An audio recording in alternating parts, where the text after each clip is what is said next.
Alors, comme beaucoup d'Africains n'ont pas encore compris le monde,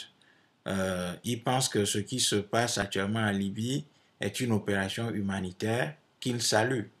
alors que la réalité est tout autre. Quand on voit ce qui se passe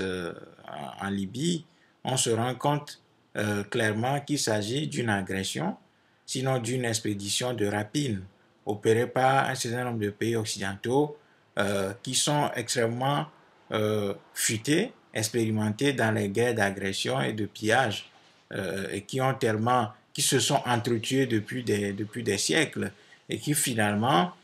ont réussi à exporter la guerre et le culte de la mort à l'extérieur de leurs frontières pour aller agresser les pays dits du Sud qu'ils ne cessent de piller depuis maintenant 6 siècles. Alors,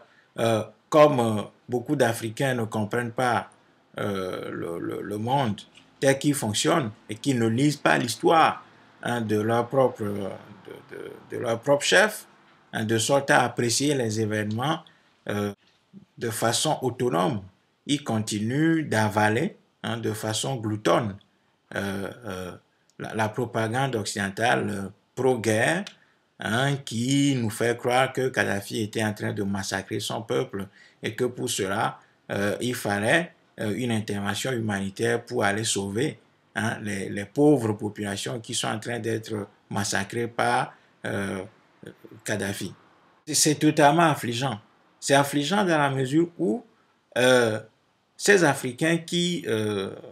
cautionnent, qui applaudissent cette intervention, je précise aussi qu'il ne s'agit pas simplement des Africains, il y a un certain nombre d'arabo-musulmans qui saluent, qui applaudissent des deux mains, sinon des deux pieds, cette intervention en Libye. Alors, cela veut non seulement dire que ces gens n'ont pas encore assez du pillage de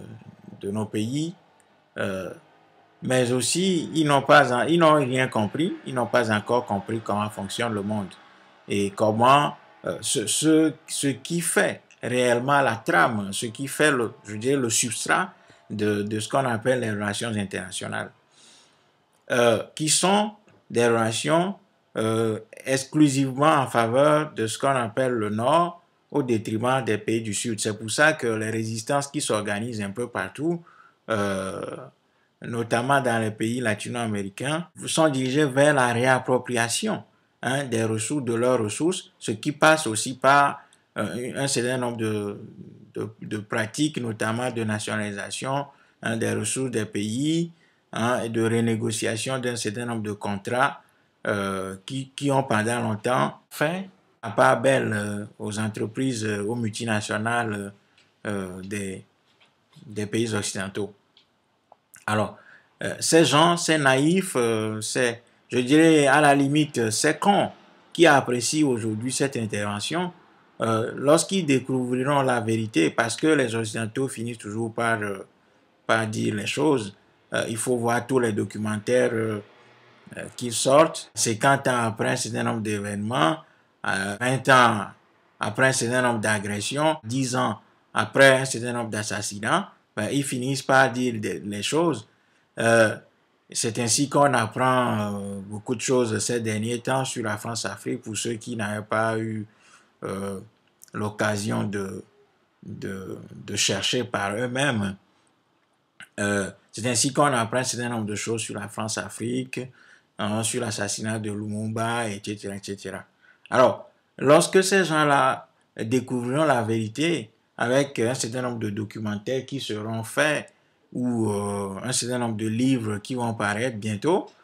ils seront doublement déçus parce qu'ils se seront fait avoir, mais aussi ils ont apporté leur caution à une agression qui aura profité une fois encore largement aux multinationales et aux sociétés transnationales du Nord, des pays occidentaux notamment. Ce qui en définitive signifie que ces Africains auront contribué à priver leur territoire, leur continent de ressources pour sa renaissance. Et ainsi, ils auront contribué à consolider la colonisation et la néocolonisation de notre continent.